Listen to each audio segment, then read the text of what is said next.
some knowledge about informal cities in the Middle East, if it's a refugee camp or if it's Bedouins that settle down, forced by the government.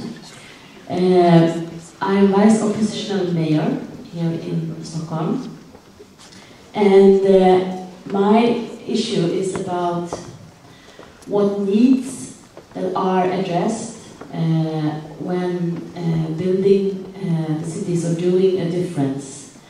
Is it the middle class needs of the middle class in the city, or the Western ideal of what the needs are, or is it the needs of the people themselves that are living in the informal cities?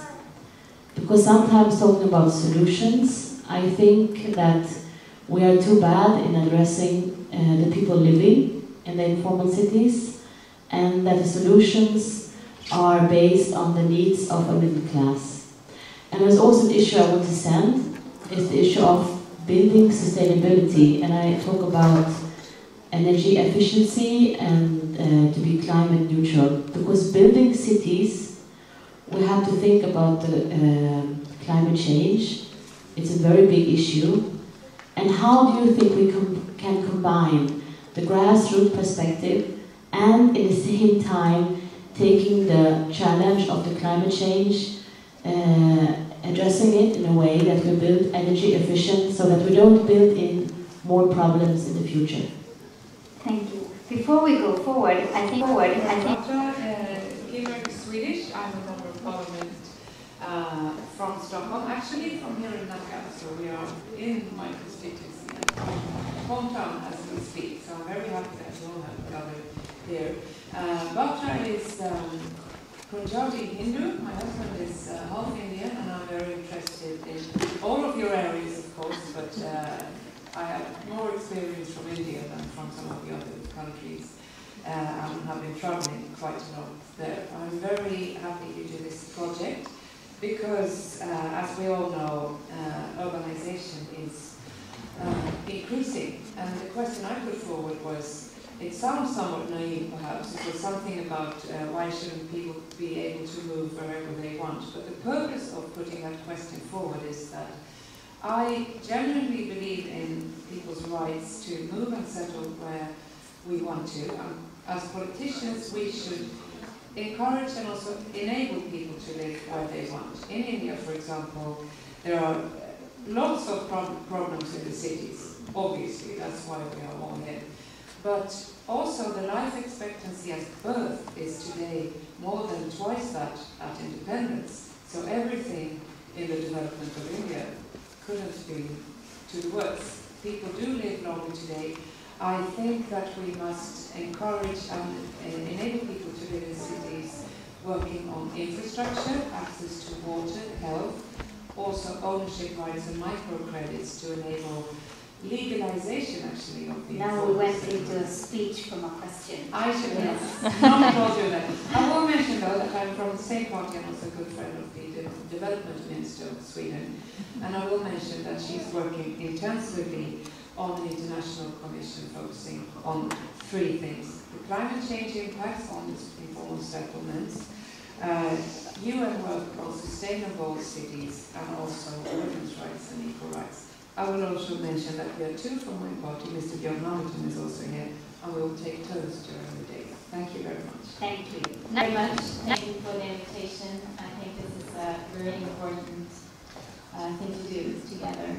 My name is Stella, and I am representing the Christian Democrats of Sweden. I'm involved in local politics for the party, and I'm also in the central board. And my issue has to do with UN development goals. And as we all know, they're still going on, and there's one goal that I would like to focus on, and that is clean water and sanitary. So I think that maybe in the year of 2000, it was a lot of focus and it was a lot of discussions around those goals, but now it feels like it's not in focus anymore. But I would like to know, how do we put focus on the issue of of clean water and sanitary, because I think that's really the key for sustainable development and also for every human being. And I would like to see water as a human right. So how do we do that together? Thank you. Thank you, Ella. You can't do it with science. Otherwise, Ella and her wonderful son will visit. You can choose now some place that you want to go to. Maybe he can guide you. Then I think I leave the word. I can go over here because I see some red signs with the politician. And I'm a local party leader. I'm very much involved in housing and planning, and was in the parliament and also in the local government. And my question is, how do we make urbanization something positive? Not just for the people moving into the cities, but also for the people that already live in the cities, because of the conflicts sometimes rising. And my question is also, what's in it for the politicians? Why should we make these questions very important for the politicians? I think this is a great challenge. I try to invite for local discussions among politicians and among the citizens, but there is sometimes a lack of interest. So that's my questions to you. I'm a member of Parliament since a couple of years ago, and I work in Parliament with in the Committee on Education, but also in the Committee on Foreign Affairs.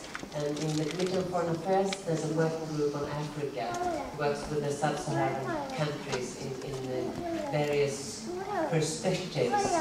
And I had the opportunity to be here and listen to some of the talks yesterday. And one question that I brought, and I also saw it on the signs, is how can we, both the informal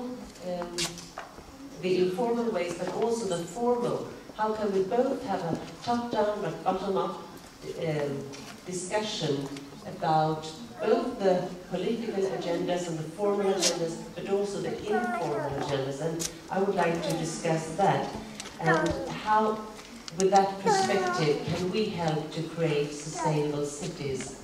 I think that's a very, very important issue. I didn't mention my political party. It's called the Centre Party, and maybe that's not so famous what that is, but it's Green Liberals. Thank you very much. My name is Karin Jentin. I was the Minister for Development Cooperation in the previous Social Democratic government here in Sweden. Now I'm leading the Social Democratic opposition in Stockholm, which is the neighbouring local council to Nacka. And I'm very glad to be honoured to be here in Nacka. But most of all, I'm glad to be at this Informal Cities meeting. To say the least, it's an important question, or important questions that you've been discussing over the weekend and that we will be discussing today. I have many, but I will try to focus on two questions. Most people living or moving to cities from urban areas are moving from or trying to move from poverty and reduce poverty by doing different things. And there's a strong link between formal employment and poverty reduction. So my first question is, how can we support formalization of employment? The formalization of the work market is one important tool in the poverty eradication work that we all are trying to work on. So that's my first question. The other question is that I think that many people are wanting to have a greater influence over one's own life, but also over the life of the city and of the country we all live in. So the other question is on democracy. The informal structures that so often exist in formal or informal city structures of different kinds would encourage all of us, or help all of us, if they were formalized in one way or the others. Democracy in one kind or the others, they all look different around the world, has to be formalized in a way which is liked and can be used in different corners of the world. So how to formalize and work with democracy is the other question. I'm sure you have discussed over these 2 days. Thank you. Thank you.